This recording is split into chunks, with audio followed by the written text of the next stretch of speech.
My stepdad takes over my grandparents' business and my mom asks me to move out. 4 years later, she begs me to come back as because my stepdad messed up, but I refuse. I, 32M, have been estranged from my family for 4 years now. It's a long and complicated story, but I feel like I need to get it off my chest. My mom remarried when I was 15 to my stepdad, Jim. At first, things seemed okay. Jim was nice enough, and he made my mom happy. I was just glad to see her smile again after my dad passed away when I was 12. My dad's death was sudden, a car accident on his way home from work.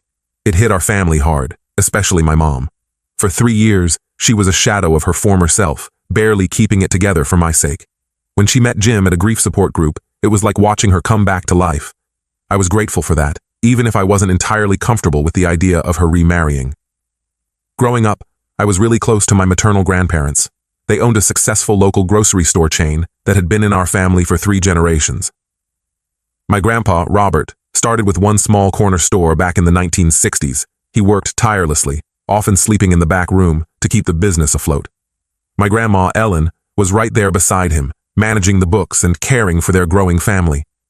By the time I came along, they had expanded to a chain of 12 stores across our state. I spent most of my summers working there, learning the ins and outs of the business. I started small, bagging groceries and stocking shelves. As I got older, I moved up to cashier, then shift manager. My grandpa always said that one day it would be mine to run. I loved every minute of it.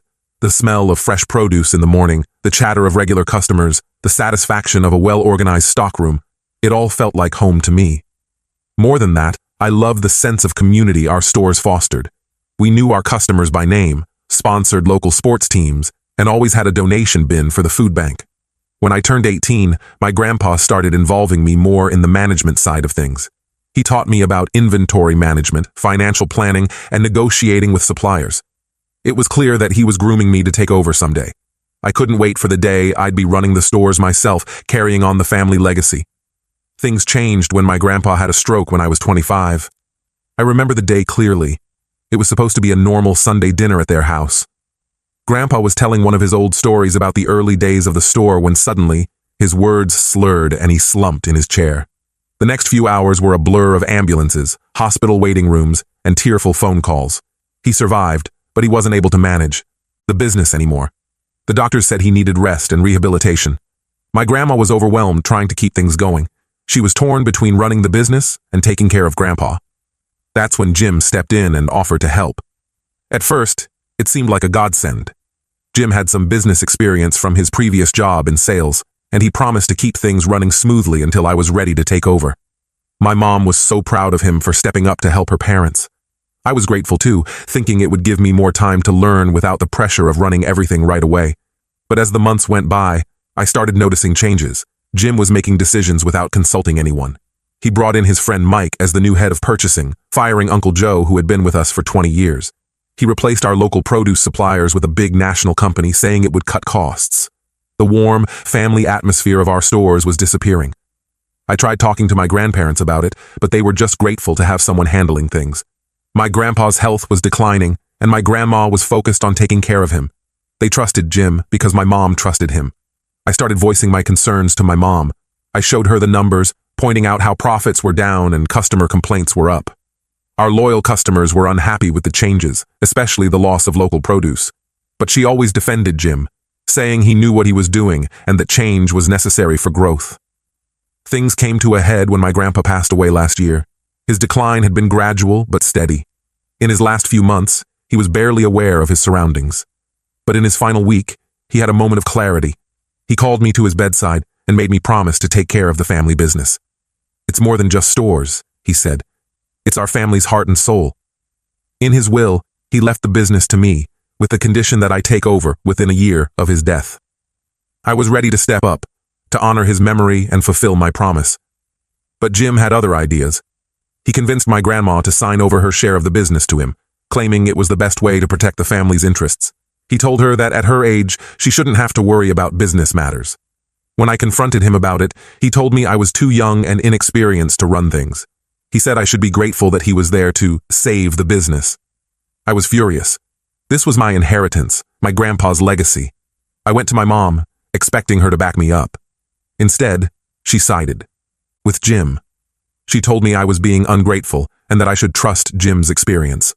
When I insisted on fighting for my inheritance, she gave me an ultimatum. Either look the other way and let Jim run things or walk away entirely. I couldn't believe it. My own mother was choosing her husband over me and over her parents' legacy. In that moment, I realized how much our relationship had changed since she married Jim. It wasn't just about the business anymore. It was about years of feeling sidelined and ignored. I thought about all the family dinners where Jim dominated the conversation, talking about his grand plans for the stores. I remembered how my ideas were always dismissed as naive or old-fashioned. I thought about how my mom had slowly stopped asking about my day or my plans, too focused on supporting Jim's vision. So, I chose to walk away. I packed up my things and left that night. I blocked their numbers and moved to a different city. It was the hardest decision I've ever made, but I couldn't stand by and watch Jim destroy everything my grandparents had built. The first few months were tough. I crashed on a friend's couch while looking for a job. I missed my family, my hometown, the stores that had been such a big part of my life. But slowly, I started to build a new life for myself. I found a job at a local boutique grocery store. It wasn't the same as our family business, but it felt familiar enough to be comforting. It's been 4 years now. I've worked my way up to manager at the store. I've even started taking night classes in business administration, determined to honor my grandpa's memory by succeeding on my own terms. I've made new friends, started my own small side business, selling homemade jams, using my grandma's recipes, and even met someone special. I thought I'd put it all behind me until I got a call from my mom last week. Somehow, she'd gotten my new number. She was crying, begging me to come back. Apparently, Jim had run the business into the ground. They were facing bankruptcy and possible legal troubles. She said they needed my help to save the family legacy. Part of me wanted to rush back and try to fix things. I thought about all those loyal customers, the employees who had been with us for decades. I remembered my promise to my grandpa, but a bigger part remembered how they had pushed me aside, how they had betrayed my grandparents' trust. So, I told her no. I said I was sorry, but I couldn't help them anymore. Now I'm sitting here wondering if I did the right thing. The business my grandparents worked so hard to build is collapsing, and I'm doing nothing to stop it. But at the same time, I can't forget how my family treated me. The thought of going back, of facing Jim and my mom, makes my stomach churn. Am I wrong for refusing to help? Should I have swallowed my pride and gone back to save the business? I don't know what to do. The legacy my grandpa entrusted to me is crumbling, but going back feels like erasing the life I've built for myself. I'm torn between my past and my future, and I don't know which way to turn. Update 1. It's been about 6 months since my last post, and a lot has happened. I want to thank everyone who commented and shared their thoughts. Your support and advice meant a lot to me during a really tough time. After my mom's call, I decided to do some digging. I couldn't just let things lie, not when it came to my grandparents' legacy. I reached out to a few old family friends who still worked at the stores. What I found out was worse than I could have imagined. Jim hadn't just mismanaged the business, he'd been embezzling money for years. He'd set up fake supplier accounts and had been funneling money into his personal accounts. The business was millions in debt, and there were already investigations underway by the state attorney general's office. I was shocked. I knew Jim was bad at running the business, but I never thought he was a criminal. I felt sick thinking about how my grandparents' hard work had been exploited like this. I remembered all the times Jim had talked about his innovative business strategies, how he was modernizing our operations. It all seemed so obvious in hindsight. One of my old friends, Sarah, who still worked as a manager at one of our stores, told me how things had deteriorated. The shelves were often half empty because they couldn't pay suppliers. Longtime employees were leaving in droves, unable to deal with the constant stress and uncertainty. The community programs my grandparents had started, the annual scholarship for local students, the food drives, the free Thanksgiving dinners, had all been scrapped. My mom called again a few weeks later. This time, she wasn't just asking for help, she was begging for forgiveness. She told me she had no idea what Jim had been doing. She said she'd filed for divorce and was trying to cooperate with the investigators to save what was left of the business. I listened to her cry and apologize for everything, for not believing me, for choosing Jim over me, for letting him take advantage of my grandparents. She told me how blind she'd been, how Jim had manipulated her by playing on her insecurities and her grief over losing Dad. Part of me wanted to forgive her right away, but I couldn't. The hurt was still too fresh. I told her I needed time to think. I hung up and spent the next few days wrestling with what to do. On one hand, This was my family's legacy, something my grandparents had built from nothing. I thought about all the customers who had become like family over the years, the employees who had been with us for decades. On the other hand, going back meant dealing with all the pain and betrayal I'd tried to leave behind. In the end, I decided I couldn't just stand by and do nothing. This wasn't just about my mom or Jim anymore. It was about all the people who depended on our stores, about the community my grandparents had worked so hard to support. I contacted a lawyer and started looking into what could be done to save the business. It was a long shot, but I had to try. The next few months were a whirlwind. I took a leave of absence from my job and moved back to my hometown. I spent days going through financial records, meeting with lawyers, and trying to negotiate with creditors. It was overwhelming. There were times when I wanted to just give up and go back to my new life, but then I'd remember my grandpa's words about the stores being our family's heart and soul. It was during this time that I really saw how much damage Jim had done, not just to the business, but to my family. My mom looked years older, worn down by stress and guilt. When I first saw her, I hardly recognized her. Her hair had gone completely gray, and there were deep lines around her eyes and mouth that hadn't been there before. My grandma, who was now in a nursing home, barely recognized me when I visited. The vibrant, strong woman who had helped build our family business was now frail and confused. It broke my heart to see her like that, to know that she'd spent her final years watching her life's work crumble. As for Jim, he'd disappeared. Last I heard, he'd fled the country to avoid prosecution. The police had traced large transfers to offshore accounts, but so far they hadn't been able to locate him. Part of me hopes they catch him, but mostly, I just want to focus on moving forward. The business is still in trouble, but we've managed to keep 2 of the original stores open. It's a far cry from the thriving chain it once was, but it's something. I'm working on rebuilding relationships with old customers and suppliers, trying to restore some of what was lost. It's hard work, but every now and then, I'll get a glimmer of hope, like when old Mrs. Johnson came in, hugged me, and said she was glad to see a family face back in the store. I'm trying to bring back some of the community programs we used to have. We've started small, with a donation bin for the local food bank. It's not much, but it's a start. I want to honor my grandparents' memory by making the stores a vital part of the community again. My relationship with my mom is still strained. We're talking, but there's a lot of hurt to work through. She's trying to help with the business, but it's hard for both of us to be around each other for long.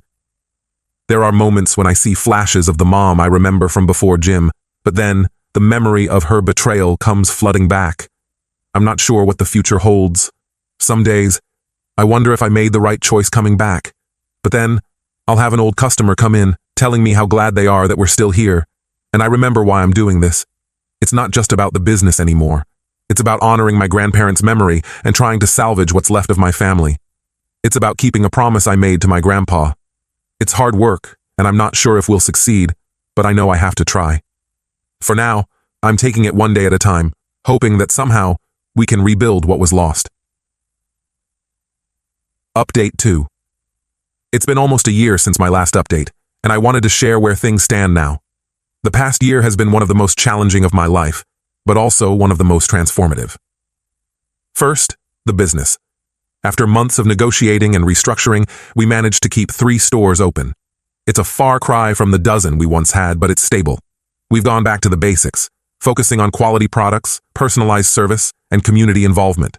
Slowly but surely, we're rebuilding our reputation. Getting to this point wasn't easy. I had to make some tough decisions, including letting go of some longtime employees. That was one of the hardest things I've ever had to do. These were people who had watched me grow up, who had been like family. But to keep the business afloat, we had to streamline operations. We've also had to renegotiate contracts with all our suppliers.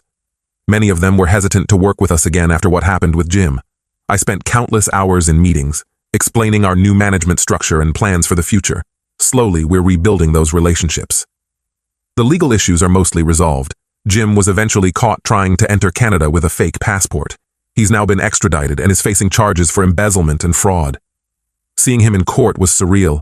He looked nothing like the man who had once been part of our family. His hair had gone completely gray, and he'd lost a lot of weight. I felt no satisfaction, just a deep sadness for everything that had been lost. My mom pled ignorance to Jim's crimes and cooperated fully with the investigation. She avoided legal troubles but lost almost everything in the divorce. She's now working part-time at one of our stores. It's awkward sometimes, but we're learning to work together again. Having her there is complicated. On one hand, it's nice to see her trying to make amends, to see her interacting with customers like she used to when I was a kid. On the other hand, there are moments when the resentment bubbles up, like when she tries to give me advice about running the store, and I can't help but think, where was this concern when Jim was running everything into the ground? Our relationship is still a work in progress. There are good days and bad days. Sometimes we can laugh and reminisce about old times, like the Christmas when Grandpa dressed up as Santa for all the kids in the store. Other days, the weight of everything that happened feels too heavy to bear. We're in family counseling, trying to rebuild trust and understanding. It's slow going, but we're both committed to trying. My grandma passed away 6 months ago. Her last few months were difficult. Some days she was lucid, asking about the stores and reminiscing about the old days. Other days, she didn't recognize any of us. In her final days, she seemed to understand what had happened. She made me promise to keep the family business going, not just for her and Grandpa, but for all the people who depended on it. Her faith in me has become my driving force. The day of her funeral was tough. Standing there, listening to people share memories of her and Grandpa, I felt the full weight of the legacy I was trying to preserve. It wasn't just about keeping some stores open, it was about maintaining a vital part of our community's history. As for me, I've settled back in my hometown. Running the business is challenging, but rewarding. There are days when I miss my old life and the independence I had. But then, a longtime customer will come in and tell me how much it means to them that we're still here, and I know I'm where I need to be. I've had to learn a lot in a short time. My business classes have come in handy, but there's so much that you can only learn through experience. I've made mistakes along the way, like when I tried to change our long-standing holiday sale and faced a near revolt from our regular customers. But I'm learning, adapting, and growing every day. One of the biggest challenges has been rebuilding trust with our employees. Many of them felt betrayed by what happened with Jim, and rightfully so. I've tried to be as transparent as possible about our financial situation and future plans. We've instituted a profit-sharing program for long-term employees, trying to show them that we're all in this together. I've also been working on bringing back some of the community involvement that was always so important to my grandparents. We've restarted the annual scholarship program for local high school students. It's smaller than it used to be, but it's a start. We're also partnering with the local food bank again, hosting monthly food drives in our stores. On a personal level, I've reconnected with old friends and even started dating someone I knew from high school. Her name is Lisa, and she's been incredibly supportive through all of this. She remembers the stores from when we were kids and understands how much they mean to me and to the community. Having her by my side has been a bright spot in some very dark times. Looking back, I don't regret my decision to come back and try to save the business. It hasn't been easy, and there have been plenty of times when I've wanted to give up. The stress has been enormous. There are nights when I lie awake, worrying about payroll or inventory or a dozen other things. But I've also rediscovered a sense of purpose and connection to my roots that I didn't realize I was missing. When I walk through the stores, I can almost feel my grandparents' presence. I remember the lessons they taught me, not just about business, but about treating people with kindness and respect. I'm not sure what the future holds. The business is stable for now, but there's still a long way to go. My relationship with my mom is improving, but we have years of hurt to work through. Some days, it all feels overwhelming. But then I'll walk through one of our stores, see the familiar faces of our staff and customers, and remember why I'm doing this. It's not just about preserving a business. It's about honoring a legacy and being part of a community. Last week, an elderly customer came in. She's been shopping with us since my grandpa opened the first store. She took my hand and told me how proud my grandparents would be of me. In that moment, all the stress and doubt faded away. I knew I was exactly where I needed to be. I don't know if this is my happy ending. Maybe it's just a new beginning. There are still challenges ahead, relationships to mend, and a business to rebuild. But for the first time in a long time, I feel hopeful about the future. I'm here, I'm trying, and for now, that has to be enough.